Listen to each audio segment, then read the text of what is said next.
प्रगतिशील युवा संघ नेपालको विधान र कार्यक्रमलाई निशर्त रूपमा पालना गर्दै यस संघको लक्ष्य प्राप्तिका लागि निरन्तर अघि बढिरहनेछु।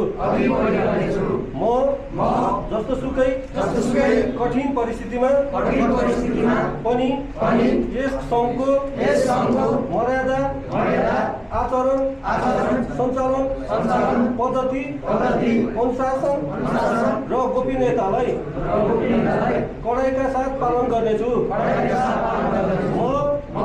आफ्नो व्यक्तिगत हितलाई यस संघको हितको मातहतमा राख्नेछु। प्रगतिशील युवा संघ नेपाल जिन्दाबाद। अमर शहीदहरू लाल सलाम। ताली बजाएर सभापति महोदय, प्रगतिशील युवा संघ नेपालका सभापतिज्यू लगायत सम्पूर्ण पदाधिकारीहरूमा हार्दिक क्रान्तिकारी लाल अभिवादन। साथै सम्पूर्ण यस प्रगतिशील युवा संघका साथीहरूलाई एकमुष्ट रूपमा ध्यान दिएर देशभक्तिको स्वाभिमान नेपालीलाई अझ सगरमाथाको उचाइमा पुर्याइदिनुहुन्छ भने आश लिएका छौँ। पनि सबैजनालाई मेरो नमस्कार अभिवादन छ। अब यसै म सञ्चालक प्रगतिशील युवा संघ नेपालको केन्द्रीय सचिव निरज कुमार। अब यसै गरेर हाम्रो सम्पूर्ण प्रगतिशील युवा देशभक्त युवाहरू एक हौँ। प्रगतिशील युवा संघ नेपाल उपत्यका स्तरीय युवा मेला 2022 साल वैशाख 27 गते शनिबार कार्यक्रम गइराखेको ठाउँमा म यसै गरी यस कार्यक्रमका गरिदिने गौतम केसीलाई यो स्टेजमा हार्दिक अनुरोध गर्दछु।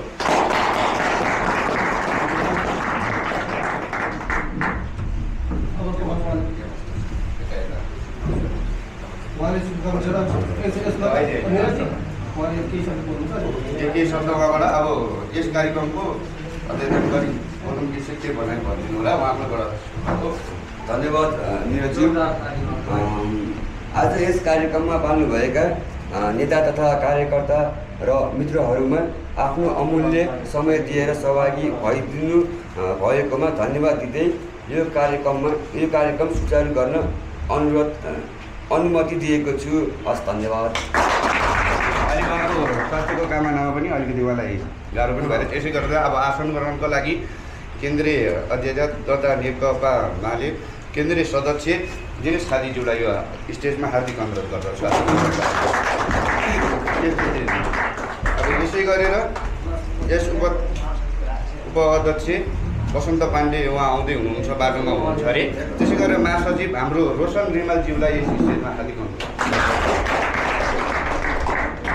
अब त्यसै गरेर डम्बर चौधरी उहाँ सचिव हुनुहुन्थ्यो, डम्बर चौधरी अहिले खाना खाँदै हुनुहुन्छ।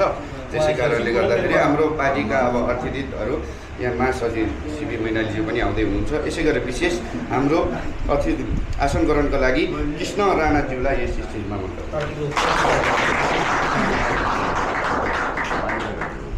पार्टीका अतिथिहरू।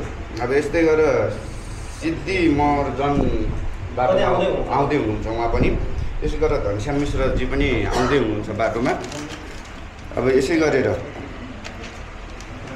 अब हामी 1 मिनट घडीको टाइम हेरेर मौन धारण गर्ने चाहिँ शहीदहरूको लागि सबैजना एकचोटि उठेर मौन धारण एकचोटि गरिदिनु होला। हार्दिक अनुरोध गर्दछु र सबैजना भयो। ल क्याम स्टार है। ल 1 2 3।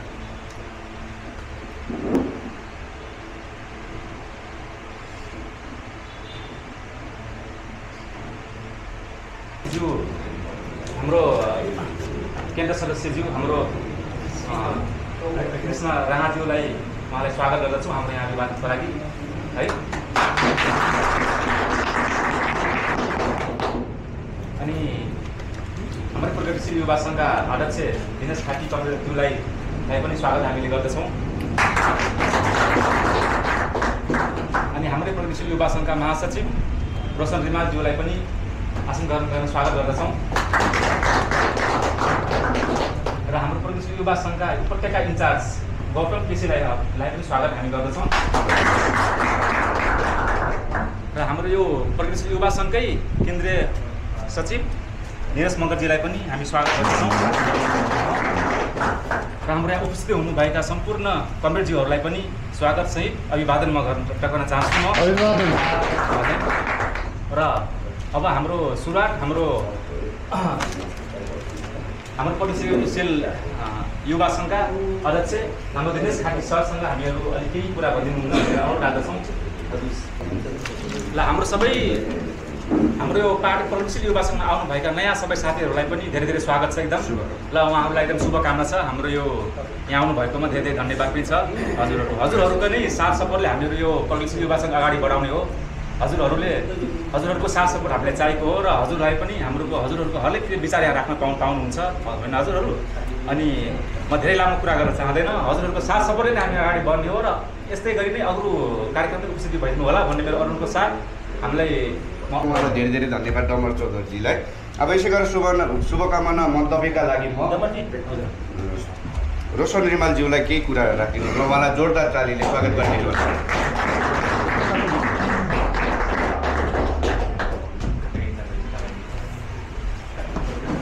नमस्ते, अभिवादन। म रोशन रिमाल, म प्रगतिशील युवा सङ्घको महासचिव। यो हामीले आज यस कार्यक्रमका अध्यक्ष प्रगतिशील युवा सङ्घका अध्यक्ष पार्टी स्थायी कमिटी सदस्य कमरेड कृष्ण राणा, सहयात्री साथीहरू लगायत विभिन्न जिल्लाबाट यो काठमाडौँ उपत्यका भेलालाई सफल पारिदिनु हुन उपस्थित हुनुभएका तमाम तपाईँ सबै युवाहरूलाई मेरो अभिवादन छ। हामी आज उपत्यका भेला आयोजना गरिरहेका छौँ। हाम्रो एउटा केन्द्र कमिटी छ। केन्द्र कमिटीभन्दा तल हामीले एउटा उपत्यका स्तरीय एउटा कमिटी, एउटा टिम खडा गर्दैछौँ। किनभने यो टिमले हामीले केन्द्रसँग समन्वय गरेर हाम्रो उपत्यका भनेको काठमाडौँ, भक्तपुर र ललितपुर, देशका विभिन्न सबै 77 जिल्लाबाट काठमाडौँमा विभिन्न कामले, रोजगारीले अथवा पढ्नका हिसाबले जुनसुकै कामको प्रयोजनका हिसाबले काठमाडौँमा बस्नुहुने, उपत्यकामा बस्नुहुने तमाम युवाहरूलाई हामीले सङ्गठित गरेर हामी फेरि जनजीविकाका सवालमा हामीले बुलन्द आवाजहरूलाई लिएर जानका निम्ति हामीले उपत्यका स्तरीय एउटा टिम आज खडा गर्दैछौँ। यो टिममा तपाईँहरू सबै पदाधिकारी महासमितिमा उपत्यका स्तरीय समितिमा बस्नुहुनेछ। तपाईँहरू सबैलाई यही हिसाबको शुभकामनासहित मेरो मन्तव्य टुङ्ग्याउँछु। धन्यवाद। उहाँलाई धेरै धेरै धन्यवाद हाम्रो रोशन रिमालज्यूलाई। यसै गरेर हाम्रो अध्यक्ष शुभकामना मन्तव्य गर्नको लागि दिनेश खातीज्यूलाई केही कुरा हाजिर गर्छु मन्तव्यको लागि जोरदार तालिमले स्वागत गर्छु।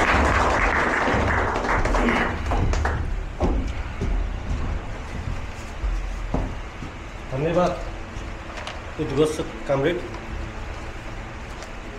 सम्पूर्ण प्रगतिशील देशभक्त युवा सङ्घ युवाहरू एक हौँ भन्ने मूल स्लोगनका साथ यो जुन उपत्यका स्तरीय कार्यक्रम गरिरहेका छौँ, यस कार्यक्रमका अध्यक्ष गौतम केसीज्यू, नेकपा मालेका स्थायी कमिटी सदस्य एवं बागमती प्रदेश इन्चार्ज कृष्ण राणाज्यू, प्रगतिशील युवा सङ्घका महासचिव कमरेड रोशन रिमाल, प्रगतिशील युवा सङ्घ केन्द्रीय कमिटीका सचिव डम्बर श्रेष्ठ, त्यस्तै गरी अर्का सचिव कमरेड निरज मगर र यो उपत्यकाबाट आउनुभएका सम्पूर्ण साथीहरू मित्रहरूमा म प्रगतिशील युवा सङ्घको तर्फबाट र दिनेश खातीको तर्फबाट न्यानो अभिवादन।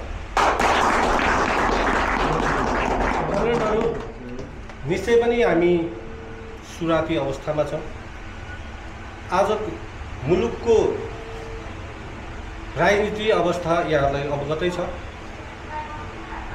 म तपाईँहरूलाई एउटा अनुभव सिकाउँछु। म 33 सालको जन्म मेरो। पार्टी 2014मा फुट्यो। म 21 वर्षको थिएँ। अब पार्टी फुट्यो, पार्टी फुट्ने दौरानमा चाहिँ के भन्नुभयो भने हामी आन्दोलनमा गयौँ। अहिले त हामी हलभित्र छौँ। अब डम्बरजीलाई, सचिवजीलाई अहिले शुभकामना दिन उहाँलाई बोलाएको, तर उहाँले कार्यक्रम सञ्चालन गर्नु। यो कुरा चाहिँ अब अझ यो पहिलो सुरुवात हो। यसको मतलब नराम्रो होइन, उहाँले जुन प्रयास गर्नु त्यो सबभन्दा राम्रो कुरा हो। अनि म तैँले तपाईँलाई अनुभव के सुनाउँछु भने आन्दोलनमा गयौँ, पार्टी फुट्यो। यता रत्नबागमा चाहिँ हामी नारा लाउँदै पनि आयौँ, महाकाली सन्धि धोका हो, माधव नेपाल बोका हो, देशव्यापी आन्दोलन भयो। अनि मलाई च्यामासिङमा चाहिँ बोल्न लगाइयो जिल्ला कमिटीबाट। भक्तपुरका नेकपा मालेका नेता नारायण भक्त पार्टी हुनुहुन्थ्यो, यो रविन्द्र अधिकारी, ठाकुर गैरे, कृष्ण केसी, हिमाल शर्माहरू पनि उहाँहरू आउनुहुन्थ्यो। उहाँहरू विद्यार्थी लाइनमा हुनुहुन्थ्यो। म पार्टीको लाइनको परेँ, विद्यार्थीले छुट्टै गर्थ्यो। रविशङ्कर प्रजापतिज्यूहरूले अहिले उहाँ अमेरिका हुनुहुन्छ, म चाहिँ पार्टीको तर्फबाट चाहिँ परेँ। अब पार्टीको आन्दोलनमा जाँदाखेरि चोकै पछि वक्ता तय हुँदै गयो जिल्ला कमिटीको। हेर्नुहोस्, मलाई च्यामासिङको यो पर्खालमा उभाइदिएको छ, खुट्टा लगलग कामेको छ, बोल्न खोज्छु घाँटीबाट स्वरै आउँदैन, यथार्थ कुरो। अनि अकमक्केको छु, बोल्न खोज्छु, स्वर आउँदैन, शब्द पनि आउँदैन। अनि नारायण भक्त पार्टीले के भन्नुभयो भने दिनेशजी तपाईँ किन डराएको, जे बोल्नुपर्छ बोल्नुहोस्, तर नेकपा मालेको नाम चाहिँ लिनुहोस्, त्यति भए पुग्छ भन्नुभयो क्या। अनि त्यति ढाडस आइसकेपछि मैले आफ्नो प्रस्तुति पहिलो जीवनको सुरुवाती मैले त्यहाँबाट गरेको। हुन्छ, हामी पहिलोचोटि आउने कार्यक्रममा हामी जन्मिँदै सिकेर आएको होइन, सिक्ने हो। सिक्ने र सिकाउने क्रम अनन्त नमरुन्जेलसम्म पनि रहन्छ। यो मैले पनि सबै सम्पूर्ण कुरा जानेको छैन, म पनि उहाँबाट सिक्दैछु, कतिपय कुराहरू तपाईँसँग सिक्दैछु, पार्टीका दर्शनको कुरा नेताहरूबाट सिक्दैछु। अब अहिले टेक्नोलोजीको कुरा गर्ने हो भने तपाईँहरूसँग म सक्छु र सक्दिनँ, मोबाइलकै कुरामा चाहिँ सक्दिनँ, सामाजिक सञ्जालमा सक्दिनँ। अब पहिला हामी संस्कृत र सामाजिक शिक्षा, नैतिक शिक्षा पढेर आएको मान्छे, अब अहिले तपाईँ अक्सफोर्ड र चाहिँ उसको कोर्स पढ्नु भएको छ। हामी समाजको पूर्वाइसकेपछि भारतको पनि शिक्षा पढेको मान्छे हौँ हामी त त्यो समाजबाट हुर्केर आएको समाज त भन्नु। समाज रूपान्तरण हुने क्रममा समाज विकास पनि हुँदै जान्छ, रूपान्तरण पनि हुँदै जान्छ, तर युग सँगसँगै जेनेरेसन पनि चेन्ज हुँदै जान्छ। त्यस कारणले हामी सिक्ने क्रममा छौँ, तिनी कुरा होइन। उपत्यका 3 जिल्लाबाट यहाँ साथीहरू जुन ढङ्गले प्रगतिशील युवा सङ्घलाई बनाउने, एउटा सङ्गठित रूपमा लाने, तपाईँ हाम्रो सहकार्यतामा एउटा बगैँचामा प्रगतिशील युवा सङ्घको फुल फुलाउने, मुलुकको सपनालाई त्यसलाई जोड्दै लाने र माला गाँच्ने उन्ने क्रममा हामी छौँ। तपाईँले एउटा विचार ल्याउनुहुन्छ, त्यो एउटा फुल हो। मैले एउटा विचार दिन्छु, त्यो एउटा फुल हो। हामी सबैको विचारको फुललाई प्रतिनिधित्व गर्ने माला चाहिँ पार्टीको सिद्धान्त र दर्शन हो। मुलुकको परिवर्तन गर्नलाई सिद्धान्त फुल मात्रै भएर माला हुँदैन, मालासँग धागो पनि चाहियो, सियो पनि चाहियो, फुल पनि त्यही खालको सबै फुल चाहियो होइन, त्यसले नै माला बन्छ। यो माला अहिले हामी तपाईँ हाम्रो माला चाहिँ के हो भने मुलुकको परिवर्तन गर्नको लागि बन्यो। अहिले हामी युवाहरू दुर्व्यसनीमा कति युवाहरू ग्रस्त किन छन्? मुलुकको राज्य सत्ताले त्यो अभिभावकत्व पुरा नगरेको कारणले, मुलुकमा रोजगारी समस्या सिर्जना गर्न नसकेको कारणले, मुलुकमा उद्योग धन्दा कल कारखाना बन्द भएको कारणले, मुलुक राजनीतिक अस्थिरताको कारणले भएका शिक्षित युवा केही विदेश पलायन भएको र अहिले गाउँ घरमा लास बोक्ने मान्छे छैन, बाबुआमाको सेवा स्याहार सुसार गर्ने छोराछोरी छैन। समाज यस्तो विखण्डित र विखण्डन हुँदै गएको छ। समाज, धर्म, संस्कृति, यहाँको समाज सबै विखण्डित भएको छ। नेपालको समाजलाई बहुआयामिक ढङ्गले आर्थिक, राजनीतिक, सामाजिक, सांस्कृतिक, धार्मिक, भाषिक हरेक कोणबाट प्रहार गरेको छ। नेपाली समाजलाई विघटन गर्न र फुटाउन, समाजलाई धार्मिक रूपले हुन्छ कि भाषिक रूपले हुन्छ कि होइन, आर्थिक रूपले हुन्छ कि विभिन्न तरिकाले युवा शक्तिहरूलाई पलायन भएका युवा शक्ति पलायन, त्यसबाट भएका साथीहरू पनि हामी विभिन्न विचार र वाद समूहमा फुटेको कारणले मुलुकको राजनीति गम्भीर अवस्थामा छ र नेपालको भविष्य पनि जटिल परिस्थितिमा छ। यो जटिल परिस्थितिलाई निर्माण गर्न तपाईँ हाम्रो सहकार्य विचारलाई अहिलेका भएका राजनीतिक दल पार्टीहरूले गरेको गैर जिम्मेवारी, अनियमितता, कुशासन, भ्रष्टाचार, बलात्कार र त्यसबाट लुटतन्त्र जुन मुलुकमा भइरहेको छ, यसलाई रोक्नको लागि हामीलाई युवाको नैसर्गिक अधिकार शिक्षा, स्वास्थ्य, घाँस बास र कबास, शिक्षा, स्वास्थ्य, रोजगार, घाँस बास कबास, हामीलाई शिक्षा निःशुल्क गरिदेऊ, हामी पढ्छौँ। हामीलाई रोजगार देऊ, राज्यको लागि काम गर्छौँ। हामी राज्यको लागि गर्छौँ, हाम्रो उपचार स्वास्थ्यलाई गर्छौँ। सम्पत्ति हामीलाई किन चाहियो? लोकले चाहियो। हामी राष्ट्रको युवा हुन सक्छौँ। तपाईँ हामी राष्ट्रको युवा हुन सक्छौँ, हामी घरको युवा मात्रै होइन, समाजको युवा मात्रै होइन। तर राज्यले त्यो निर्वाह पुरा गर्न नसकेको कारणले हामीले अधिकार लडेर लिनुपर्ने छ। अधिकार राज्यसँग मागेर पाइँदैन। बहुसँग अंश माग्दा त कहिलेकाहीँ अदालत जानुपर्छ। यो राज्यले अधिकार तपाईँ हामीलाई त्यसै दिन्छ? त्यसकारण यो अधिकार प्राप्तको लागि पनि समूह चाहिन्छ, सङ्गठन चाहिन्छ, आन्दोलन चाहिन्छ, परे रगत पनि बगाउनुपर्छ। त्यसको लागि हामी सबै शक्ति, यो देशमा भएका राष्ट्रवादी शक्ति, देशभक्त शक्ति, प्रगतिशील शक्ति, वामपन्थी युवाहरू, यो प्रगतिशील युवा सङ्घमा मालेकै हुनुपर्छ भन्ने होइन, देशको माया गर्ने, रूपान्तरण गर्ने, परिवर्तन चाहने, राष्ट्रको लागि सक्षम र सबल सपना देख्ने युवा जोडिन सक्छ। यो तपाईँ हामी यहाँ बसिरहेका छौँ सबै मालेको युवा हुनैपर्छ भन्ने होइन, तर यो सङ्गठनमा रहेको सङ्गठनको विचार र कार्यक्रमलाई, अवधारणालाई हामीले देशव्यापी रूपमा लैजाने र देशव्यापी रूपमा गोलबन्द गर्दै जनतालाई अगाडि बढाउने र राज्यलाई चाहिँ जनताको आन्दोलनबाट राज्यलाई चाहिँ हामीसँग हाम्रो मागहरूलाई पुरा गर्न दबाब दिने खालको योजना बनाएर जाने प्रगतिशील युवा सङ्घको सदस्य हो। र आज जुन उपत्यका स्तरीय रूपमा तपाईँहरूले त्यो सङ्गठनलाई सुदृढ बनाउने कमिटीमा बसेर गौतम केसीजीको नेतृत्वमा, उहाँ अब इमाडोलको पनि हुनुहुन्छ, नजिक पनि हुन्छ, नेटवर्क पनि गर्न सकिन्छ, डमर्जीहरू बागबजारमा हुनुहुन्छ, म भक्तपुरको छु, उहाँ रमेशजी चन्द्रगिरीको हुन्छ। यो खालको हाम्रो उपत्यकाभित्र पनि टिम मिलेको छ र यो आज बन्ने कमिटीले यो उपत्यकाभित्र रहेका सबै युवाहरूलाई गोलबन्द गर्न सकोस्, सङ्गठनलाई सुदृढ बनाएर लान सकोस् र गौतम केसीको नेतृत्व सफल रहोस् भन्ने शुभकामनाका साथ यहाँबाट बिदा हुन्छ। धन्यवाद।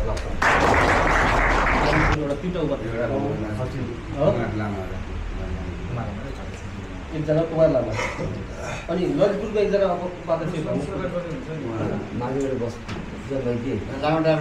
लामाबाट हाम्रो सुशान्त भौल भाइलाई गरिदिनु।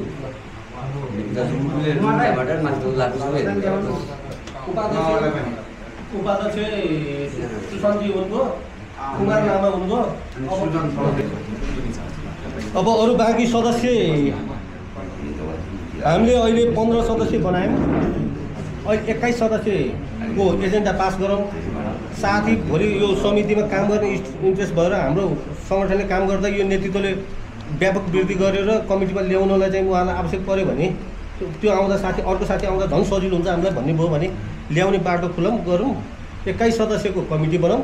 अहिले 15 कमिटी सदस्य पूर्ण भयो।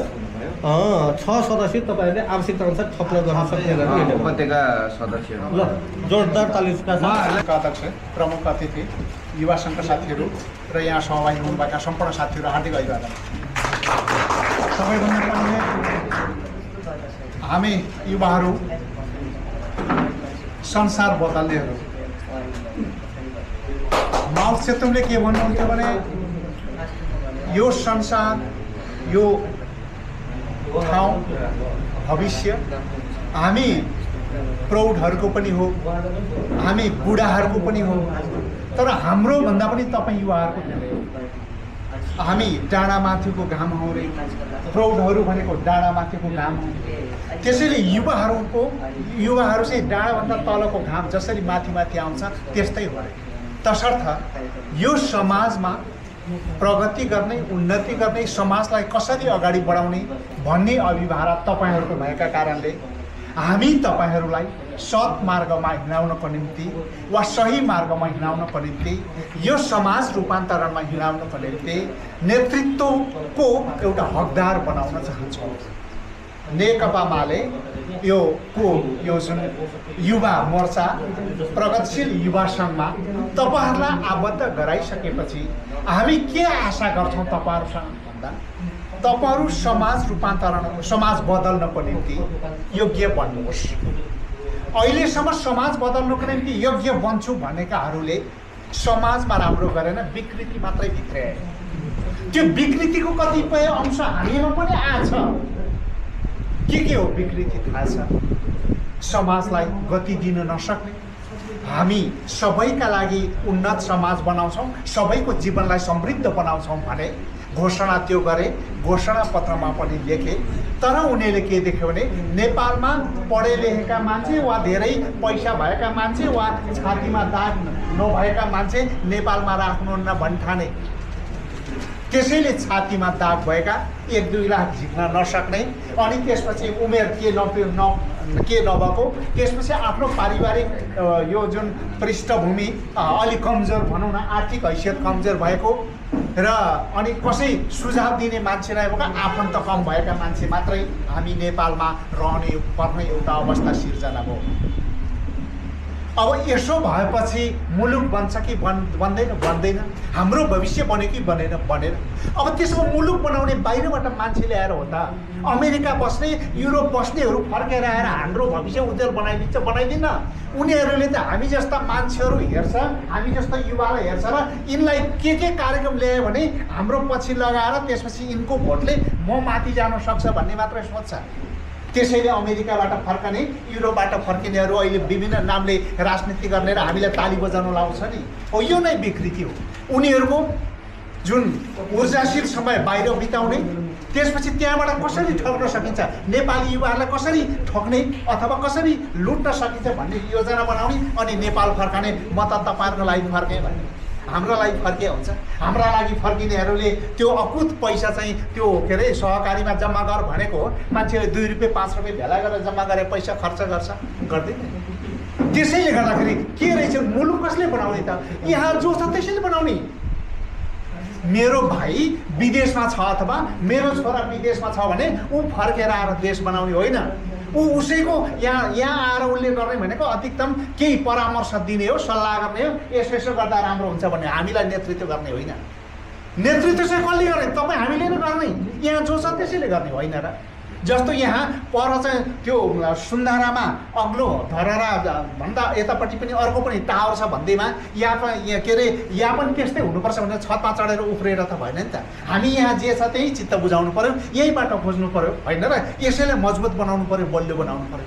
त्यसैले यो देशमा रहेका हामी जो बस्न सकेका छौँ तिनै बस्न सकेका युवाहरूलाई राम्रो बनाऊ, शुद्ध बनाऊ, जति छ त्यसलाई। जस्तो यहाँ हाम्रो यहाँ बग्ने बागमती खोला छ, अन्त त्यो परको खोला ल्याएर मेलम्चीलाई यहाँ ल्याएर बगाउँ भनेको त होइन। मेलम्चीको पानी त केवल खुवाउने मात्र भनेको हो नि, मेलम्ची खोलैलाई यहाँ ल्याउँ भने होइन।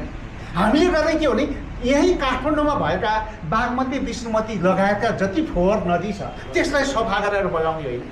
हामीले काठमाडौँ नदी देख्न चाह्यौँ भने अर्को नदीलाई यहाँ उचालेर ल्याउने होइन नि। चीनसँग जस्तो त्यो अर्को बहाव पैदा गर्न सक्ने हामीसँग त्यो खुबी त छैन। हामी नेपालीसँग त अहिले के भने यहीँको नदीलाई, जस्तो यहीँ नजिक बग्ने रुद्रमती छ, यसलाई सफा गर्ने होला नि। त्यसैले हामीले पनि के भने तपाईँ युवाहरूलाई तपाईँ जस्तो हुनुहुन्छ तपाईँलाई नराम्रो होइन, तपाईँ जस्तो हुन्छ त्यहीबाट शुद्ध गर्ने हो क्या, राम्रो गर्ने हो। त्यसैले यो प्रगतिशील युवा सङ्घको काम के हो भने युवाहरूमा भएका जति पनि यो विकृति विसङ्गति छ त्यसलाई हटाउँदै राम्रो बाटोमा हिँडाउने र यो समाजको नेतृत्व गर्न लगाउने, यो समाजलाई अगाडि बढाउन लगाउने। त्यसैले अब अगाडि बढाउने, यो समाजलाई अगाडि बढाउनको निम्ति हामी तपाईँहरूलाई जिम्मा दिँदैछौँ भने तपाईँले समाजलाई कसरी बढाउने गोरेटो गर्नु परेन। तपाईँ इन्जिनियर पनि हुनु भएन, डाक्टर पनि हुनु भएन, पाइलट पनि हुनु भएन। अब त्यसमा के हुने त भन्दा तपाईँले त्यो इन्जिनियरलाई कसरी चलाउने, पाइलटलाई कसरी चलाउने, अनि त्यस डक्टरलाई कसरी चलाउने योजना त बनाउन सक्ने हो नि। त्यसैले त्यही बनाउन सक्ने योग्य बनाउनको निम्ति हामी तपाईँहरूलाई यो प्रगतिशील युवा सङ्घमा गोलबन्द गर्दैछौँ। अब प्रगतिशील युवा सङ्घमा गोलबन्द भइसकेपछि त्यसो भए डाक्टरलाई चलाउने, इन्जिनियरलाई चलाउने, पाइलटलाई चलाउने कसरी बन्न सकिन्छ? बन्न सकिन्छ।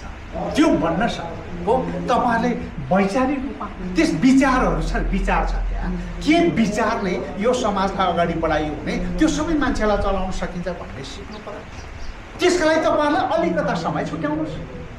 जुममा जस्तो सबैले अहिलेको यो जुन प्रविधिलाई प्रयोग गर्नुहुन्छ भने त्यो प्रविधिलाई प्रयोग गरेर हरेक दिन बेलुकी 1 घन्टा अथवा आधा घन्टा एउटा क्लास, एउटा जुम क्लास व्यवस्थापन गर्नु, वा त्यो टिकटक के छ नि त सामाजिक सञ्जाल त्यस्तो केही व्यवस्थापन गर्नु। त्यसमा हामी सके मैले जाने मैले सिकाउँला, तपाईँले जान्नुभएको तपाईँहरूसँग सिकाउँला, पालै गरी सिकौँ। त्यसपछि हामी सिक्नका लागि तपाईँलाई सेड्युल बनाइदिन्छौँ, कोर्स बनाइदिन्छौँ, के कुरो तपाईँले जान्नुपर्छ अरूलाई चलाउनको निम्ति भनेर तपाईँहरू सिक्न तयार हुनुहोस्। यदि तपाईँहरू सिक्न तयार हुनुभयो भने तपाईँ असल मान्छे बन्नुहुन्छ, देशलाई नेतृत्व गर्न सक्ने हुनुहुन्छ। विचारका पक्षमा सिक्ने एउटा कुरो, विचार नीति सिक्ने भन्छ नि, नीति सिक्ने।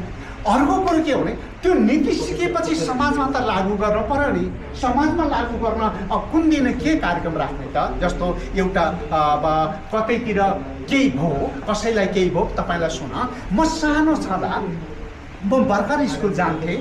स्कुल जाँदाखेरि बहुदल निर्दलको चुनाव हुने मैले सुने। त्यसपछि किन रहेछ भनेको पाकिस्तानमा जुल्फिकर अली भुट्टोलाई मारेछ, त्यहाँको सैनिक प्रमुखले मारेछ। त्यसपछि नेपाली विद्यार्थीहरूले पाकिस्तान, यो जुन 36 सालको कुरो 35 सालको कुरो, पाकिस्तानको राजदूतावासमा विरोध दिन गएछ नेपालको विद्यार्थीहरूले। अनि त्यहाँ नेपालको त्यो बेलाको पञ्चायत सरकारले लाठीचार्ज गरेछ। लाठीचार्ज गरेर दमन गरेपछि अनि त्यसपछि विद्यार्थीले त्यहीँबाट आन्दोलन गरेछन् र अनि आन्दोलन बढ्दै गएछ र सरकारले ल अब पञ्चायत राख्ने कि नराख्ने भनेर त्यो चुनाव गरेछ। भनेपछि त्यो बेलामा के रहेछ भने उहाँ पाकिस्तानको प्रधानमन्त्रीलाई सैनिक प्रमुखले, सेना प्रमुखले कु गरेर मार्यो जुल्फिकर अली भुट्टोलाई। अनि नेपालमा पो हलचल मच्यो। भनेपछि त्यो बेलामा त्यसरी पनि हलचल मचिया रहेछ। त्यसै गरी यहाँ अब अस्ति यो त्यही तिनकुनेमा 2 जना मान्छे मारियो। हामी कसैलाई पोलेन, त्यो अरूलाई पनि पोलेन, नेपालीहरूलाई यसको अर्थ नेपालीलाई पोलेन। क्या गयो हुलमुलमा गयो मर्यो। त्यो केले संवेदना हटाएछ भने पहिले चाहिँ हामी पाकिस्तानमा मान्छे मार्दा पनि हामीलाई एकदम रगत जुरुक हुन्थ्यो, किन मार्यो भनेर प्रतिरोध गर्नुपर्छ हामीले पनि, यो चाहिँ मान्छे मार्न पाइँदैन भन्ने थियो। तर माओवादीहरूले यो 10 वर्ष युद्ध गरेपछि के त मार्न जन्मेपछि मार्छ, सक्नेले मार्छ, नसक्ने मर्छ भन्ने हाम्रो दिमागमा सेटिङ भएछ। त्यसले गर्दा एक दिनमा 50 जना पुलिस मर्यो, मरेछ, लास चाहिँ हेर्नु पायो भने त्यो मेरै मान्छे त परेन होला भन्ने भयो। त्यसपछि अर्को ठाउँमा यहाँ आर्मी पुलिसले 60 जना माओवादी मारेछ अरे भनेपछि होइन मेरो आफन्त पऱ्यो कि भनेर हेर्ने भन्दा बाहेक अरू केही कुरोले छोएन। जति बेलासम्म आफ्नै खुट्टा अगाडि आफ्नै नजिकको मान्छेको प्राण जाँदैन त्यो बेलासम्म हामीलाई छुन यो जुन संवेदना हुन्छ नि दुख्न छोडेछ। हो हामी युवाहरूले चाहिँ यो प्रगतिशील युवा सङ्घमा लागिसकेपछि चाहिँ कतैतिर त्यस्तो नराम्रो घटनाहरू घट्यो, कसैलाई अन्याय पर्यो भने त्यो अन्यायको विरोधमा त आवाज उठाउनु पर्यो नि। हो त्यसैले सङ्घर्षको कार्यक्रम हो। महँगी बढ्यो, जस्तो अहिले पाकिस्तान र भारतको युद्ध हुने भन्ने हल्ला चल्यो, यहाँ बिस्तारै ग्यास लुकाउन थाल्यो। कतिको घरमा ग्यास सिद्धिसक्यो, ग्यास पाएन, दिँदैन पसलेले। अब हामीले के गर्ने त भन्दा इन्धन लगायतका वस्तुहरू उपलब्ध गर भनेर एक दिन प्रदर्शन गर्नु पर्यो नि। हो यस्तो हो प्रदर्शन गर्ने, त्यसलाई सङ्घर्षको कार्यक्रम भन्छ। किन यसो गरियो अरे भने तपाईँहरूले सायद चक्कु त चलाउनु भएको छ होला नि, अरू धेरै म तपाईँहरू सबैलाई जान्दिनँ, तपाईँलाई धेरै ठुलो हतियार ज्यावल पनि चलाउनु भयो होला, तर तैपनि चक्कु चाहिँ सबैले चलाउने हुनाले चक्कु हामीले लामो समय काटिसकेपछि त्यो धारविहीन हुन्छ होइन, त्यसैले त्यसलाई धारिलो बनाउनु पर्यो। जस्तै गरी हामीले पनि त्यसलाई त्यो जुन पढेका विचारहरू हुन्छ, सुनेका विचार हुन्छ, नीति हुन्छ, त्यसलाई लागू गर्नका ठाउँ चाहियो नि। अब त्यही लागू गर्न एक दिन जनताका समस्याका कुरोलाई लिएर कोही मान्छेको दुःखको कुरा लिएर हामी सडकमा जान्छौँ, प्रदर्शन गर्छौँ, विरोध गर्छौँ र हामीलाई चिनाउँछौँ समाजमा यो प्रगतिशील युवा सङ्घमा हामी छौँ। त्यसैले हामी यो अन्याय हुन दिँदैनौँ, अन्याय सहेर बस्दैनौँ भनेर जनतामा देखाउनका निम्ति त्यो सङ्घर्षको कार्यक्रम पनि गर्छौँ। त्योभन्दा बाहेक अनि त्यसपछि अर्को जहाँ सङ्घर्ष गरिसकेपछि त्यो हामीलाई जब मान्छेले चिन्छ अनि नयाँ ठाउँमा गएर यसै गरी भेला गर्छौँ, कमिटी बनाउँछौँ। त्यसैले तपाईँ त्यसरी लाग्नुभयो भने विचार सिक्ने कुरोमा समय दिनुभयो, कमसेकम हप्तामा 1 दिन अथवा 15 दिनमा 1 दिन सिक्ने काममा तपाईँहरू लाग्नुभयो भने हामीले मात्र होइन हामी अरू विज्ञहरूलाई पनि बनाउला। के हो त अब जस्तो अहिले नेपाल बिग्रनको कारण के हो, नेपालमा यो विदेशीको हस्तक्षेप भयो भन्छ, कसरी हस्तक्षेप भयो, हामी चाहिँ यो ऊर्जाले मुलुकलाई समृद्ध भन्छ कसरी बन्न सक्छ, नेपालका दैनिक युवाहरू कति बाहिर जान्छन्, कति यहाँ आउँछन्, हाम्रो नेपालका युवाहरू कुन देशमा कति छन्, हामी यहाँ भएका कति छौँ, त्यसपछि यहाँ भएका शिक्षित मान्छे कति छ, शिक्षा भनौँ कम शिक्षित मान्छे कति छ, त्यसपछि शिक्षा नै नलिएका मान्छे कति छौँ, त्यसपछि यहाँ सङ्गठित क्षेत्रमा काम गर्नेहरू हामी कति छौँ, असङ्गठित क्षेत्रमा काम गर्ने कति छौँ, त्यो सबैलाई कसरी व्यवस्थापन गर्न सकिन्छ। हाम्रो यहाँको मूल समस्या के हो, जस्तो मान्छे बेरोजगार हुन्छ। अस्ति सरकारले एउटा नीति तथा कार्यक्रममा एउटा कुरो घोषणा गर्यो, ब्याचलर्स पढ्नेहरूलाई न्यूनतम तलबमा न्यूनतम थोरै तलबमा सबभन्दा थोरै कति दिन सकिन्छ ब्याचलर्स पढेर मास्टर्स गर्दै गरेका यहाँ नेपालका मान्छेहरूलाई रोजगार दिने हामी हप्तामा 20 घन्टा रोजगार दिने भनेर कति रमाइलो कुरो ल्यायो त्यो रमाइलो कार्यक्रम व्यवहारमा लागू हुन सक्ने स्थिति छैन किनभने हामी क्यासले काम गर्छौँ नि अहिले पनि हाम्रोमा कार्डले काम गर्ने त अवस्था छैन हामी त क्यासले जहाँ जति कतैतिर यो भारी उचालिदिन्छौँ 50 रुपियाँ लिने हाम्रो त त्यो नै छ अहिलेसम्म त्यसैले यस्तो ठाउँमा चाहिँ त्यो सपना केवल त्यो शिक्षित मान्छेलाई देखाउने सपना मात्रै हो अरू हुनु पर्यो त के भने जस्तो एउटा पत्रकार साथीले गोर्खामा आफ्नो जग्गामा उब्जनी गर्नुभएछ यो फलफुल तरकारी लगाउनु भएछ बेच्न यहाँ कालीमाटी धाउनु भएछ बेच्न सक्नु भएन अनि त्यो बेचेर आफैले खाने बेलामा त्यो महँगो तिर्नु परेछ त्यसपछि अस्ति अलि 1 महिना अगाडि उहाँले 2 महिना अगाडि एउटा लेख्नुभयो त्यो पत्रकारले के लेख्नुभयो भने हाम्रो यहाँ उत्पादन भएको वस्तुलाई व्यवस्थापन गर्न नसक्नका कारणले पनि हामी यहाँ नेपाल बस्न नसक्दा रहेछौँ हामीले यहीँ केही गरौँ भन्ने योजना बनायौँ त्यसपछि मैले साथीहरू जुटाएर खेती गरेँ तर त्यो खेतीलाई व्यवस्थापन गर्न सकेन त्यसैले अहिले मैले त्यो छोड्दैछु भनेपछि हामीले यहाँ उत्पादन भएको चिजलाई पनि व्यवस्थापन गर्न सक्दैनौँ हाम्रो यहाँ 3टा सरकार भन्छ त्यो 3 तहको सरकार यो जुन हाम्रो व्यवस्थापन गर्न लाग्दैन हामीले उत्पादन गरेको हामीले बनाएको वस्तुहरूलाई उत्पादन त्यो व्यवस्थापन गर्न सरकारको कुनै योजना छैन हो त्यसमा यो योजना कसरी हुन सक्छ त त्यसलाई कसरी लागू गर्न सक्छौँ भनेर पनि त हामी सिक्नु पर्यो होला नि हामीले सिक्ने धेरै छ तपाईहरुसँग भएका अनुभव पनि हामीले सुन्न धेरै छ र हामी तपाईहरुलाई त्यो खालको अहिले तपाईहरु चाहिँ यो युवा संघका लागि अथवा राजनैतिक खुर्किलोमा तपाईहरु काचो माटो जस्तो हो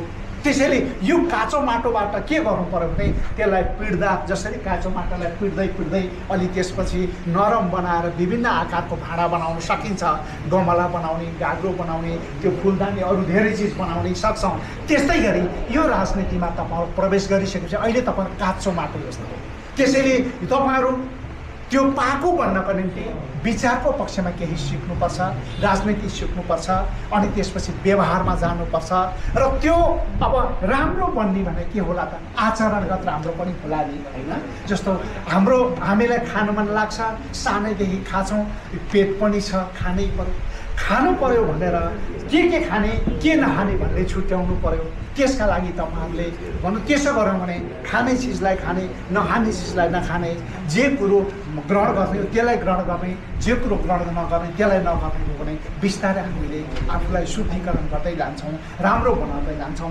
त्यसैले राम्रो बन्ने काममा तपाईहरु प्रयत्नशील हुनुहोस् लाग्नुहोस् हामी राम्रो बनाउन चाहन्छौँ तपाईहरुलाई योग्य बनाउन चाहन्छौँ योग्य नागरिक तपाईहरुलाई यो देशको नेता बनाउन चाहन्छौँ हामी त्यही बाटोमा प्रयत्नशील छौँ तपाईहरु असल नेता बन्न सक्नुहुनेछ र भोलिका दिनमा धेरै जुन सिकेर अरूलाई पनि सिकाउनु हुनेछ भन्ने कुरो विश्वास राख्दै अबका दिनमा तपाईहरुले यो देशको नेतृत्व सम्हाल्नको निम्ति सफल हुनुहोस् भन्ने शुभकामना व्यक्त गर्छु मैले नवनिर्वाचित कमिटीलाई बधाई पनि दिन्छु मेरो भनाइ यही टुङ्ग्याउँछु हस् धन्यवाद मेरा छोटा साथीहरू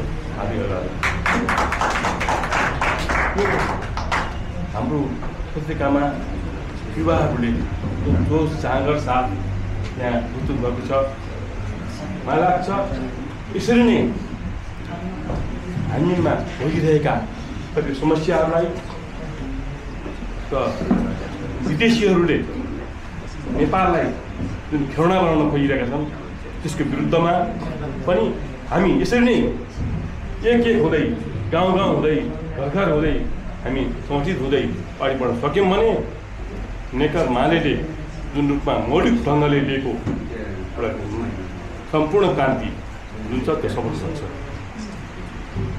र हामीहरूले आज भिड देशमा कतै जानुपर्ने आवश्यक छैन विचारको कुरा हो देश रह्यो भने मात्र हामी रहन्छौँ देश नै रहेन भने हामी रहँदैनौँ आज कतिपय सिक्किमका जनताहरूले आज देश खोजिरहेका छन् उक्रेनीहरूले आज देशलाई चाहिँ खोज्नुपर्ने अवस्था आइरहेको छ पुष्टि हमला गरिरहेको छ जेलेन्स्की जस्तो विदेशी दलालले गर्दाखेरि त्यस्तो भयो भोलि नेपालमा पनि त्यस्तो नहोला भन्न सकिन्न त्यसै कारण आज हामी युवाहरूले जागरुक पर्छ अध्ययन गर्नुपर्छ र समेटिनुपर्छ र ठोस रूपमा अगाडि बढ्नुपर्छ र यसो गर्न सक्यौँ भने मात्र हामीले देश जोगाउन सक्छौँ। दोष जोगाउने अरू होइन, एमाले जोगाइदेला, काङ्ग्रेसले जोगाइदेला, घन्टीले जोगाइदेला, माओवादीले जोगाइदेला भनेर हिँड्ने होइन। यो प्लस युवा सङ्घको नेतृत्व हुन्छ, नेकपा मालेको नेतृत्वमा चाहिँ जोगिन सक्छ, किनभने उसमा विचार छ, विचार सधैँ उमर रहन्छ र त्यसले नयाँ नयाँ कुराहरू दिन सक्छ। त्यो ज्ञान कुरा दिने कुराहरूमा तपाईँहरूले हिँड्नु सक्नुपर्छ र उहाँहरू अगाडि बढ्नुभयो भने निश्चय पनि यो जुन कमिटी बन्यो, कमिटीमा बनेकामा रहनुभएका साथीहरू हुनुहुन्छ वा नरहनुभएका साथीहरू हुनुहुला, सबै मिलेर एकल मत भएर अगाडि बढ्नुभयो भने यो जनताको समस्या मात्रै होइन, देश प्रगतिशील युवा सङ्घ उपत्यका विशेष समितिको बैठक बसेर आगामी कार्यक्रम तय गर्ने निर्णय गरियो। धन्यवाद। डेटको लागि चाहिँ अब यो हाम्रो यो प्रोग्राम चाहिँ डेटको लागि चाहिँ अर्को मिटिङको डेटको लागि चाहिँ हामी अहिले अब सबैजना बसेर छलफल गरौँ, कुन चाहिँ दिन उपयुक्त हुन्छ, कुन चाहिँ सबैलाई उस हुन्छ, त्यो टाइममा चाहिँ हामी अर्को बैठक चाहिँ हामी बस्नु। हस्, धन्यवाद। धन्यवाद गौतम केसीज्यू र सन्ध्रीमन्त्रीलाई। अब यसै गरी हाम्रा मन्तव्यका लागि हाम्रा महासचिव हाम्रो सिपी मैनालीज्यूलाई केही मन्तव्यको लागि हार्दिक अनुरोध गर्दछु। यस स्टेजमा सबले जोरदार तालीले स्वागत गर्नु। हाम्रो सञ्चालकभित्र कमरेड, आज यो प्रगतिशील युवा सङ्घ नेपालको उपत्यका स्तरीय यो भेला धेरै भन्नुभएको छ होला। यस भेलाबाट जुन विशेष कमिटी निर्वाचित भएको छ, हाम्रो गौतम केसीको अध्यक्षतामा 15 सदस्यीय हाल, पछि 6 सदस्य थप्ने गरी ती सम्पूर्ण पदाधिकारी र सदस्य 21 जनालाई नै मेरो आफ्नो तर्फबाट र नेकपा मालेको तर्फबाट धेरै धेरै हार्दिक बधाई गर्छु। र तपाईँहरूले चाँडै नै बैठक बस्दै हुनुहुन्छ, तर मिटिङ तय गर्ने तपाईँहरूको योजना सुने भने पनि र त्यसबाट यो कमिटीको कामलाई कसरी अगाडि बढाउने भन्ने सन्दर्भमा तपाईँहरूले निश्चित निर्णय गर्नुहोला, गर्नुहुने नै छ। यसमा मेरो शुभकामना छ। त आदरणीय युवा साथीहरू, म तपाईँलाई के भनौँ भने अब अघि कृष्ण राणा कमरेडले हाम्रो स्थायी कमिटी सदस्य नेता कमरेडले भनिसक्नु भएको छ कि वास्तवमा तपाईँहरू उदाउँदो सूर्य जस्तो हो र पाका पुरानाहरू अस्ताउँदो घाम जस्ता र यो दुनियाँ डाँडामा गएका घामको पनि हो, भर्खरै उदाएको सूर्यको पनि हो, तर अन्ततगता धेरै कसको भन्दा उदाउँदा सूर्यहरूको।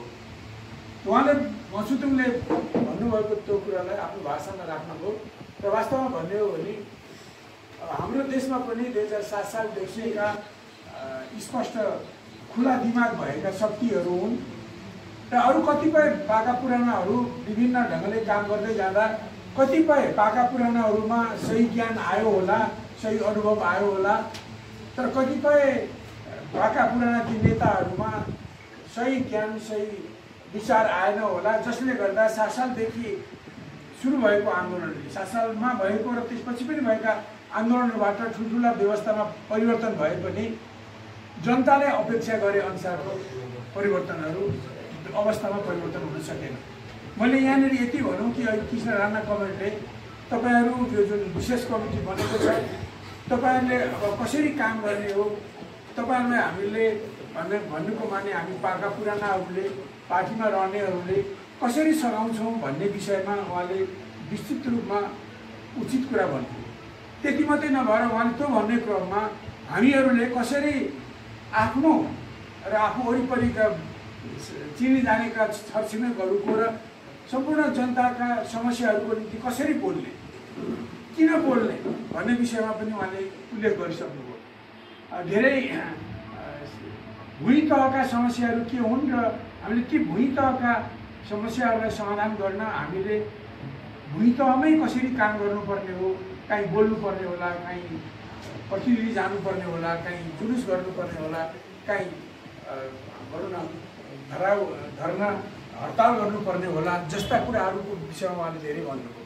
अब म तपाईँलाई उहाँले ती भनेका सबै कुराहरूलाई राम्ररी स्मरण गर्दै त्यो दिशामा कसरी अगाडि बढ्ने भन्ने विषयमा काम पनि गर्नुहोला भन्ने म अपेक्षा गर्न चाहन्छु। र ती कुराहरूको साथसाथै अर्को एउटा ठुलो कुरा के छ भने हामी नेपाल नामको एउटा ठुलो भूगोलमा छौँ र देशमा छौँ र यो देशमालाई देशका धेरै साधन स्रोतहरू छन्। प्राकृतिक साधन स्रोतहरू छन्। हामीसँग खोला नाला वन जङ्गल जडीबुटी मधेस पहाड हिमाल विभिन्न भनौँ न हामीसँग चाहिँ सम्पत्तिहरू छ। हामीसँग वन जङ्गल छ, जडीबुटी छ। अब हामीसँग एकदम देशभित्र बाहिर पनि वीरतापूर्वक लड्ने मानिसहरू छन्, सक्रिय मान्छेहरू, लिडर मान्छेहरू छन्, बुद्धि भएका मान्छेहरू पनि छन्। त यति कुरा हुँदाहुँदै पनि अब यो संसारमा परिवर्तन भएदेखि यता भन्नुहुन्छ भने लगभग 75 वर्ष बितिसके। यो 75 वर्षमा पनि किन हामीहरूले यी हाम्रा स्रोत साधनलाई प्रयोग गरेर हाम्रो निम्ति एउटा गतिलो जीवन, हाम्रो निम्ति हरेक परिवारको निम्ति गतिलो आय हुने, हाम्रा नानी सन्तानहरूले उचित ढङ्गले शिक्षा पाउने, स्वास्थ्य उपचार पाउने र देशमा बाटोघाटो हिँड्ने पूर्वाधार निर्माण गर्ने काम किन हुन सकेन भने जस्तो ढङ्गले हो। यो विषय पनि तपाईँहरूले गाउँठाउँमा देखिने समस्याहरूलाई चिनेर लड्नुको साथसाथै सिङ्गो नेपाल चाहिँ मा यति धेरै साधन स्रोत भएर पनि, यति वीरबहादुर परिश्रमी जनता भए पनि किन हामीले गर्न सकिने परिवर्तन 75 वर्ष गर्न सकेन? त्यसको ठुलो रहस्य के हो भने यति ठुलो मुलुक भएपछि मुलुकलाई चलाउने घरमुली भनेको सरकार हो। त्यो सरकारले नै यी कुराहरूको हाम्रो वन जङ्गल खेत बाली नाली हाम्रो व्यवसाय रोजगारी इसाराको व्यवस्थापन गर्ने, कसरी मानिसहरूका जनताका छोराछोरीले शिक्षा आर्जन गर्ने हुन्, कसरी उनीहरूले राम्रो स्वास्थ्य पाउने हुन्, कसरी देशभित्रै बसेर यी मेहनत गरेर यी सम्पत्ति कमाएर परिवार पाल्ने र देशलाई धनी बनाउने काम गर्ने हो, त्यसको व्यवस्थापन गर्ने भनेको, त्यसको म्यानेजर भनेको सरकार हो। त सरकारमा जाने मान्छेहरूले ठिक ढङ्गले यो देशभरिका जनताको जीवन, उनीहरूको दुःख कष्ट, उनीहरूको आवश्यकताहरूलाई दिमागमा राखेर योजना बनाउने र तिनीहरूलाई कार्यान्वयन गर्दै जनताको जीवनलाई सबै पक्षबाट, रोजीरोटीबाट, रोजगारीबाट, शिक्षाबाट, अरू स्वास्थ्य सेवाबाट, अरू तमाम कुराहरूबाट कसरी उठाउने भन्ने सन्दर्भमा उनीहरूले आफ्नो ध्यान केन्द्रित गरेर योजना बनाउने र त्यसलाई तदारुकका साथ कार्यान्वयन गर्ने काम नगरेर जसले पहिलेदेखि लड्ने मध्येका कतिपय मान्छे राम्रा हुँदाहुँदै पनि मुख्य ठाउँमा पुग्ने मान्छेहरूले, जस्तो हाम्रो मुलुकमा राजा रहँदा पनि पछिको मुख्य मान्छे प्रधानमन्त्री हो, राजा नरहेको बेलामा राष्ट्रपति मानर्थ भए पनि मुख्य मान्छे प्रधानमन्त्री नै हो। त यो म्यानेजर टिमको, यो व्यवस्थापक टिमको मुख्य लिडर भनेको प्रधानमन्त्री हो र उनका मन्त्रीहरू हो। त उनीहरूले चाहिँ देशमा व्यापक जनताको शिक्षा दीक्षा रोजगारी रहन सहन स्वास्थ्य उपचार यातायात तमाम कुराको निम्ति जुन व्यवस्थापन गर्नुपर्ने थियो त्यो नगरेर आफ्नो निम्ति, आफ्नो वरिपरिको मान्छेको निम्ति, आफ्नो समूह, आफ्नो गुटका मान्छेहरूको निम्ति मात्रै देशको सरकारको संसाधनलाई, पैसालाई दुरुपयोग गर्ने काम गरेको हुनाले 46 साल पछिको परिवर्तनपछि कयौँ नेताहरू, अब औँलामा गर्ने 100-200 नेताहरूको जीवन स्तरमा परिवर्तन भयो। धेरैले भन्छ नि यो चप्पल लाएर हिँड्ने मान्छेहरू आज चाहिँ महलदार भएका छन्, महलका मालिक भएका छन्। त त्यस्तो किसिमको हाम्रा अधिकांशको भनौँ, सबै 100का 100ले नभनौँला, अधिकांशहरू जो म्यानेजरको ठाउँमा पुगे, सरकारमा पुगे, उनीहरूले जनताको समस्यालाई मध्यनजरमा राखेर ती समस्यालाई समाधान गर्ने र जनतालाई नै भनौँ उनीहरूको रोजीरोटी बढाउँदै, शिक्षित बनाउँदै, स्वस्थ बनाउँदै विकासको पथमा लैजाने जुन काम गर्नु पर्थ्यो त्यो काम उनीहरूले गरेनन्।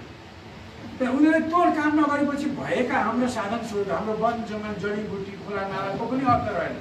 बरु त्यसलाई उनीहरूले अरूलाई, विदेशीहरूलाई भाडामा दिने अथवा विदेशीलाई प्रयोग गरेर दिने त्यस बापत चाहिँ दिए बापत कमिसन खाएर आफू धनी हुने जस्ता कामहरू उनीहरूले गरेकोले गर्दा हेर्नुहोस् 7 सालदेखि यता परिवर्तनमा हामीले हुन त त्यहाँदेखि यता यसै पनि मान्छे जन्मेपछि उमेरदार हुँदै बुढो हुन्छ त्यस क्रममा बालबच्चामा जस्तो थियो 60-70 वर्षको हुँदा उसको अवस्थामा स्वाभाविक केही परिवर्तन आउने जस्ता बाहेक हामीसँग भएका साधन स्रोतलाई प्रयोग गरेर त्यसलाई सम्पूर्ण जनता र देशको हितमा प्रयोग गरेको भए अहिले जति मात्रै परिवर्तन हुने थिएन र अहिले जति हिजोको भन्दा हाम्रो जीवनमा केही थोरको परिवर्तन भए पनि वास्तवमा हामी यो परिवर्तनका मालिक हामी यो परिवर्तनका हामी भन्नाले जनता हुन सकेन।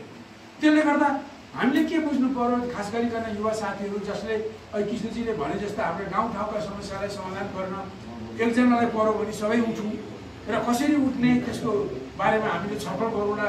हाम्रो युवा सङ्घले त्यस विषयमा सहयोग गर्छ गाइड गर्छ र भन्नुभयो त्यो ठिक छ। त्यस्तै यो देशमै हामी 3 करोड जति जुन नेपालीहरू छौँ बाहिर जाने सहित जोड्दाखेरि होइन अब यो हाम्रो सबैको व्यवस्था नभएर नै आजको यो दुर्दशा भएको मैले छोटोमा भन्दा सबैले बुझ्नुहुन्छ। अब जस्तो केही बाटोघाटो पुलपुल्लेसा भन्यो भने अब यही 46 सालमै भन्यो भने हाम्रो नेपालमाथि नेपालको राष्ट्रिय ऋण 1 खरब बराबर थियो होला त्यो पनि थिएन होला भने आँकडा भन्न सक्दैन। अहिले 28 खरब ऋण पुगेको छ। त्यो 28 खरब ऋणलाई विकास निर्माण मात्रै लगाएको भए योभन्दा धेरै गुणाहरू विकास हुन सक्थ्यो। तर त्यस्तो मात्रै भयो त्यसको स्थिति मात्रै नभएर पहिले एउटा ट्याक्स लगाउने थियो भने आज 25वटा 30वटा ट्याक्स लगाएको छ। ट्याक्सहरू अति छ। हाम्रो दक्षिण एसियामा मात्रै होइन विश्वमा नै सबभन्दा बढी ट्याक्स लगाउने मुलुक भनेको नेपाल बनेको छ। हिजो एउटा ट्याक्स लाग्थ्यो आज 25-30वटा ट्याक्स लागेका छन्। हिजो 46 सालमै भन्नुहुन्छ भने 1 खरब नआएको थिएन राष्ट्रिय ऋण आज 28 खरब मागिन्छन्। यसरी भएको कलेक्सन यसरी यो ऋणबाट यो राजस्व उठाएर भएको जुन सङ्ग्रहित भएको कलेक्सन भएको पैसा उनीहरूले जनताको हितमा जनताको रोजगारी व्यवसाय उद्योग धन्दा शिक्षा दीक्षा स्वास्थ्य बाटोघाटो सबैको निर्माणमा निस्वार्थ भएर लागेको भए अहिलेको भन्दा 10-20-30 गुणा बढी विकास हुन सक्थ्यो र हामी सबै जनताको जीवन योभन्दा कता हो कता राम्रो हुन सक्थ्यो। त्यस कारण हाम्रो म्यानेजरहरू ठिक भएन। त्यसले गर्दा मैले यति नै भनौँ कि उनीहरूले ठिक भएन र पछिल्लो पटक 62-63 को आन्दोलनपछि संविधान सभाको स्थापना भयो र संविधान सभाले हामीलाई एउटा संविधान दियो 72 सालको असोज 3 गते।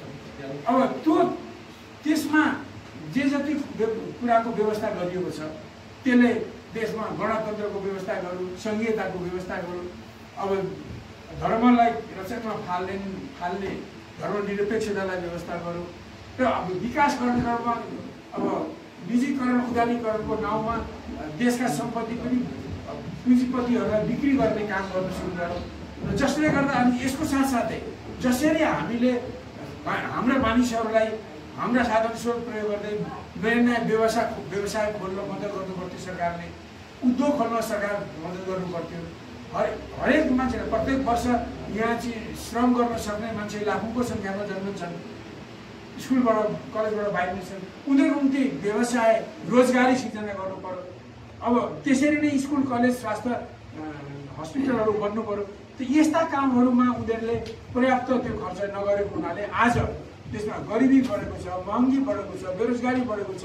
देशमा केही रोजगारी नपाएर र आफै रोजगारी गरौँ भन्दा अघि कृष्णजीले भने जस्तो आफैले नै केही खेतीपाती गऱ्यो भने आफूले उत्पादन गरेको कुरा चाहिँ बिक्री हुँदैन उसले बजार पाउँदैन र बरु विदेशमा त्यहाँको सरकारले सहुलियत दिएर उब्जनी गरेको र धेरै रासायनिक चिजहरू हानिकारक विषहरू छर्किएर त्यसलाई उत्पादन बढाइएका भनौँ न यहाँ उत्पादनहरू सागसब्जीहरू अथवा अरू चिजहरू माछा मासुहरू यस्ताहरूलाई बरु त्यो विषाक्त विष मिसिएका ती चिजहरूलाई यी हाम्रो म्यानेजर भएर देश चलाउन भनेर बसेकाहरूले कमिसन खाएर लाखौँ होइन करोडौँमा अरबौँ पैसा खाएर तिनीहरूलाई यहाँ भित्र आउन दिने र तिनीहरूको अगाडि अब हाम्रो सरकारले अनुदान पनि दिएको हुँदैन। अनुदान दिएका के टाटाबाटाले खाइदिएका हुन्छन्।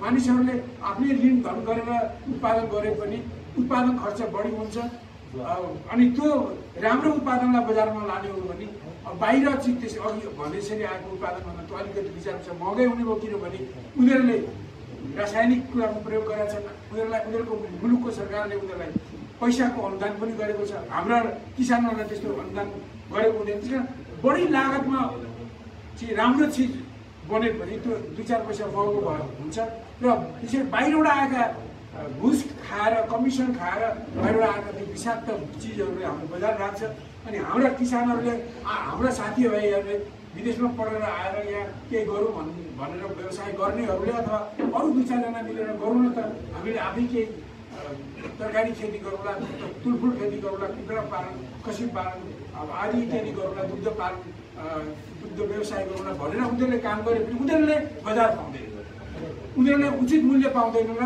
उनीहरूले त्यो काम छोडेर उनीहरूले पनि विदेशमा जानु परेको छ यसले गर्दा आज 60-70 लाखभन्दा बढी मानिसहरू विदेशमा रोजगारीको निम्ति जान बाध्य बनेका छन् त यस्तै त्यति मात्रै एकापट्टि यस्तो भएको छ अर्कोपट्टि उनीहरूले देशमा यो महँगो अहिले भनौँ तपाईँलाई यति नै भनौँ कि अहिले अब सरकार चलाउन पैसा चाहिन्छ त्यसलाई साधारण खर्च भनिन्छ प्रशासनिक खर्च भनिन्छ अहिले हाम्रो बजेटमा सरकारको जुन बजेट 17-18 खरबको भन्छ त्यसको ठुलो हिस्सा 15-16 खरब त यो प्रशासन चलाउनमै खर्च हुन्छ र अहिले देशमा यिनीहरूले ट्याक्सको सङ्ख्या तिरो ट्याक्सको सङ्ख्या बढाएर 25-30वटा तिरो ट्याक्स तिर्नु परे पनि त्यसबाट आएको र विदेशबाट आएको पैसा ट्याक्स छ त्यो देशबाट उठाएको ट्याक्सको पैसाले यो सरकार चलाउन सिंहदरबार चलाउन अरू 7वटा प्रदेशका दरबारहरू चलाउन अरू पालिकाका मानिसहरू त्यहाँका कर्मचारी त्यहाँका नेताहरूलाई परिचालन गर्न त्यो यहाँबाट उठेको ट्याक्सले पैसा पुग्दैन त्यसको निम्ति विदेशबाट ऋण ल्याएर यो सरकार चलाउनु परेको छ अनि विकास कसरी हुन्छ विकासमा छुट्याएको पैसा पनि अब सरकारको ढिलासुस्तीको कारणले कतिपय ठाउँमा त के भने कमिसन नमिलेको कारणले समयमै ठेक्का नलागेर त्यो विकासको निम्ति वर्षमा 1-1.5 खरब उनीहरूले विकासको खर्च छुट्याए भने मुस्किलले उनीहरूले वर्षभरिमा भनौँ न मुस्किलले गऱ्यो भने 1.5 खरब छुट्याएको छ भने उनीहरूले मुस्किलले 75 अरब 80 अरब जति खर्च हुन्छ त्यो पनि पुरा खर्च हुँदैन र उनीहरूले यहाँ कतिपय ठेका लागेर काम गरेको कुरामा पनि उनीहरूले त्यो ठेकेदारहरूलाई सुरुमा केही पैसा दिन्छ र अरू पैसा उनीहरूले लगाएर त्यो ठेकाको काम गरे भने त्यो ठेकाको काम सिद्धिपछि पनि पैसा दिएका छैन र कमसेकम 30-40 अरब भन्दा जति बढी ठेकेदारको पैसा तिरेको छैन यसले गर्दा के हुन्छ भने सरकारले विकासमा खर्च गरेदेखि समाजमा पैसा आउँछ काम गर्नेले पैसा पाउँछ उसले रासन किन्छ उसले विभिन्न ठाउँमा चाहिँ उसले पैसा तिर्छ पैसा समाजमा चल्छ अब ठेका चलाउने मान्छेले आफ्नो पनि पैसा लगाएर ठेकाको काम गर्यो भने उसले आफ्नो मुनाफा कटाए पनि अब उसले पाउने पैसा पाउँथ्यो भने उसले पनि आफ्नो निर्माण सामग्री किनेका ठाउँमा दोकानहरू पैसा तिर्न सक्छ अनि त्यसरी दिएको पैसा समाजमा सञ्चालन हुन्छ त्यो पैसा भूमिपछि मात्रै पैसा त्यसबाट नाफा हुन्छ त्यसरी अहिले यस्तो भएकोले यो सरकारले यो जुन किसिमको व्यवस्था बनेको छ कि म्यानेजरले जस्तो संविधानबाट बनाए त्यो एकदम अत्यन्त महँगो प्रशासन बनाए त्यसले गर्दा त्यो प्रशासन चलाउन नै तिरो ट्याक्सबाट उठेको पैसाले पुग्दैन र बाहिरबाट ऋण धन गरेर ऋण ल्याएर त्यो चलाउनु पर्ने स्थिति छ विकासको निम्ति गरेको खर्च छुट्याएको बजेट पनि उनीहरूले पुरा खर्च गर्दैनन् र काम गर्ने ठेकेदारहरूले काम गरिसकेपछि पनि उनीहरूले आफ्नो भुक्तानी पाउँदैन त्यसले गर्दाखेरि पैसा समाजमा आउँदैन र पैसाको अभाव हुन्छ त्यो पैसा थुप्रिएर बस्छ त्यसले गर्दा देशमा चाहिँ अब सबै कारोबार अहिले तपाईँको अर्थतन्त्र स्लो भयो सुस्त भयो गतिशील भएन काम भएन व्यवसाय भएन भनेर भन्नुको कारण के हो भने समाजमा ब्याङ्कहरूमा खरबौँ खरब पैसा थुप्रेर बसेको छ सरकारले दिनुपर्ने अरबौँ पैसा मानिसहरूलाई उसले दिएको छैन उसले पेमेन्ट गरेको छैन त्यसले गर्दा पैसा थुप्रेर बसेको छ र समाजमा चाहिँ आर्थिक कारोबार गतिविधि हुँदैन मान्छेले रोजगारी पाउँदैन यस्तो किसिमको जुन देशमा एउटा अवस्थाको सृजना हाम्रा म्यानेजरहरूले गरे हाम्रा सञ्चालकहरूले गरे त त्यसले गर्दा त्यो अवस्थालाई बदल्न सकेनौँ भने हामीले हाम्रा मुलुकमा भएका भनौँ न जति पनि साधन स्रोतहरू छन् वन जङ्गल नदी नाला खोला यी सारालाई सदुपयोग गर्दै तिनीहरूको जगेर्ना पनि गर्दै सदुपयोग पनि गर्दै हरेकको परिवार चलाउने र देशलाई धनी बनाउने काम गर्न सक्दैन त्यसकारण युवा साथीहरूले ध्यान दिनुपर्ने अर्को कुरा के हो भने यति धेरै साधन स्रोत भएर पनि यति बलिया बाङ्ला काम गर्न जोखिम बोल्ने मानिसहरू देशका नागरिक भए पनि किन देश पछि परेको छ? किन देशका नदीनालाहरू खानी वन जङ्गलहरू अरू विदेशीले कमाउँछन् र नाफा दिन्छन्? किन हामी चाहिँ गरिबका गरिब हुनु परिरहेको छ? किन यत्रो लगभग 60-70-80 लाखको सङ्ख्यामा विदेशमा मान्छेले काम गर्न जानु बाध्य हुनु परेको छ? त्यसले समाजमा कति धेरै समस्याहरू विकृतिहरू ल्याएका छन् मैले भनिरहनु पर्दैन हो। यो विषयमा पनि हामी युवाहरूले सोच्नुपर्छ अनि युवा साथीहरूले सोच्नु पर्यो। ठिक छ, हामी 25-26 सालदेखि हामी आन्दोलन लाग्यौँ, अहिले पनि आन्दोलनमै छौँ। हामीले जुन ढङ्गले देश लैजाउँ भनेर सोच्यो, अब आन्दोलनबाट भनौँ न नेतृत्वको ठाउँमा पुग्नेहरूका बहुसङ्ख्यक मानिसहरू चाहिँ अघि मैले भने जस्तो खाइदेऊ मार्काका भए, आफ्नो हेर्ने, आफू वरिपरिकालाई हेर्ने, तर जनतालाई नहेर्ने, देशलाई नहेर्ने किसिमको भएकोले उनीहरूको ठुलो शक्तिले, उनीहरूको कथित बहुमतले उनीहरूले देशलाई गलत दिशासम्ममा डोराइरहेका छन्। अहिलेको भनौँ न 64-65 सालदेखि सुरु भएर 72 सालसम्म भएको संविधान सभाले जुन संविधान दियो, त्यो संविधान अन्तर्गत जुन ठुल्ठुला परिवर्तनका बाचा गरियो, गणतन्त्र, संहिता, धर्मनिरपेक्षता आदि इत्यादि मानव अधिकार सबै कुराहरूको अपेक्षा घोषणा गरिए पनि वास्तवमा तीबाट जनताले जे उपलब्धि पाउनुपर्ने जनताले पाएन। त्यसले गर्दा आज त्यो जुन त्यसमा व्यवस्था गरिएको जुन यो उनीहरूको वेस्ट मिनिस्टर प्रणालीको, बेलायती प्रणालीको व्यवस्था छ, त्यो व्यवस्था चाहिँ के हो भने यो त्यो हुनुपर्ने नभएर त्यो एउटा भागभण्डाको व्यवस्था भयो। सत्तामा पुग्ने पक्षकोले प्रतिपक्षले भागभण्डा गरेर मिलोमतो गरेर त्यहाँबाट हुने पैसा कमिसन चाहिँ भागभण्डा गरेर उनीहरूले देश चलाउन लागेको हुनाले सत्तामा रहेको पुग्ने मान्छेले जतिसुकै खराब काम गरे पनि प्रतिपक्षले त्यो भागभण्डाको घुस खाएर चुपा लगाएर बस्नुहुन्छ। त्यस कारण देशमा सरकारले गलत काम गरेको गरे अगाडि बढिरहेको छ। त्यस कारण अहिले उनीहरूले जुन संविधानद्वारा ल्याएको जुन व्यवस्था छन्, ती व्यवस्था अनुरूप जुन परिवर्तन आउनुपर्ने हो त्यो परिवर्तन आएन भनेर हामी सबैले भोगेका छौँ। त्यसकारण त्यो संविधानले ल्याएको जुन व्यवस्थाले दिएका ठुल्ठुला परिवर्तनहरू आज जनताको अगाडि, जनताको नजरमा विवादित बनेका छन्। देशव्यापी रूपमा भन्छु, तिमीले ल्याएको गणतन्त्रले जनताको सेवा गर, तिमीहरू केही मुठी वर्गका मान्छेको सेवा गरौ, जनताको सेवा गर्नु। त्यसले त्यो गणतन्त्रले देशको जनताको पनि हक अधिकार जोगाएन, उनीहरूलाई रोजीरोटी दिएन, गरिब बनायो भने देशको अधिकार पनि विदेशीलाई बिक्री गर्यो। 46 सालदेखि यता आउने हो भने 46 सालसम्म त सक्रिय राजाको परिपाटी थियो। 6 सालपछि थपनाको राजा, जसलाई राजनीतिक रूपले संवैधानिक राजा भन्छन्, उनको कार्यकारी निर्णय हुन्न, कार्यकारी मन्त्री परिषदले गरेको निर्णयलाई उनले लालमोहर लगाउने बाहेक उसको कार्यकारी अधिकार हुन्न। 46 सालपछि थपनाको राजा भएको मुलुकमा दलहरू र उनका प्रतिनिधिहरूले नै देश चलाएको। त दलहरू र उनका प्रतिनिधिले नै देश चलाउँदा देशका धेरै अधिकारहरू चाहिँ उनीहरूले तिलाञ्जली दियो। मैले धेरै नभने पनि व्याख्या नगर्ने हो पनि 46 सालको परिवर्तनपछि नै हामीले नेपाललाई अब विदेशी शक्तिहरूले नेपालमा खेल्न नसकुन् भनेर 2031 सालमा त्यस बेलाको राजा वीरेन्द्रले ल्याएको शान्ति सूत्रको प्रस्तावलाई उनीहरूले पुरै खारिज गरे। त्यसपछि हुँदै हुँदै गएर 46 सालको परिवर्तनपछि 53 सालमा पुगेर पानी र बिजुलीको बाँडफाँडमा असमान हुने र हाम्रो सात सिमानामा अराष्ट्रिय हुने महाकालीको सन्धि पास गरियो। काङ्ग्रेस, एमाले, काङ्ग्रेस, राष्ट्रवादी, राप्रपाको पार्टी र एमालेको पनि एउटा ठुलो सेक्सन मिलेर जसको विरोधमा हामीहरू रह्यौँ, त्यो विरोधमा रहेपछि हामी किनारामा हामीलाई ठेल्दै गयौँ र त्यसरी त्यो काम गर्यो। हाम्रो नागरिकतालाई खुकुलो बनाइयो। यहाँ भएका स्थानीय रैथानेहरूलाई नागरिकता दिने त्यो हाम्रो दायित्वको कुरा हो। तर के भने बाहिर विदेशबाट आएर यहाँ कागजपत्र मिलाएर बहिनीको भनेर दाबी गर्नेलाई पनि खुकुले नागरिकता दिने नीति लियो। विदेशीको आइएनजीहरूलाई यति स्वतन्त्रता दियो कि उनीहरूले यहाँ आएर उनीहरूले यहाँका मानिसहरूको धर्म परिवर्तन गर्ने, जातीय जागरण ल्याउन, जाति जातिको बिचमा विरोध बढाइदिने। ठिक छ, जातीय समानता समावेशीकरण पहिचानको चेतना बढाउनु राम्रो कुरा हो, तर त्यो चेतना त हामी नेपालीहरू मिलेर नै त्यो चेतना आएको र सबैको समानता समावेशीकरण र लाई कायम गरेको राम्रो हो, त्यो आवश्यकताको कुरा हो।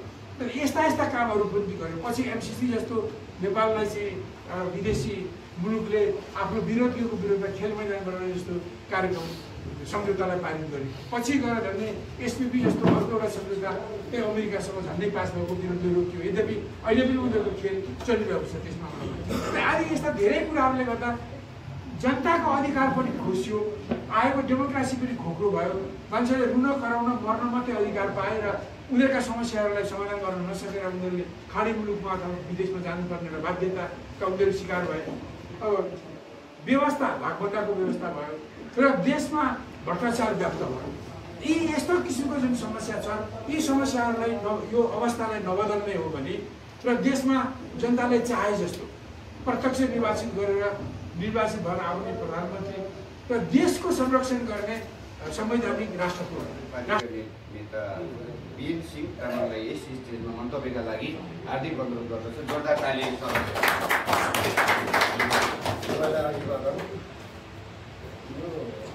कतै श्रीजुका सङ्घ भेलामा सम्पूर्ण अतिथि महासचिव नेताजीहरू र यो आजका समितिका सम्पूर्ण अध्यक्ष महासचिवहरूलाई मेरो न्यानो अभिवादन है। यो मैले भन्दाखेरि भन्नुभन्दा अहिले यो जब युवा भेला चाहिँ सम्पन्न भएको छ, यो भेलाले युवाहरूलाई जोस जङ्गर चलोस्, माले पार्टीको कार्यक्रमलाई युवाहरूको शक्ति धेरै हुन्छ भन्ने आशा राख्दै यो कार्य समितिको कार्यकालको शुभकामना गर्दै उपाध्यक्ष सुशान्त पौडेल सुशान्त पौडेलको नाम यस्तो गरिदिनु होला है। सुशान्त चौलागाई अहिले उहाँ कल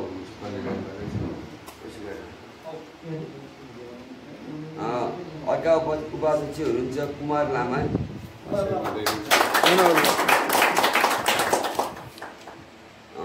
सचिवमा सतीश कुमार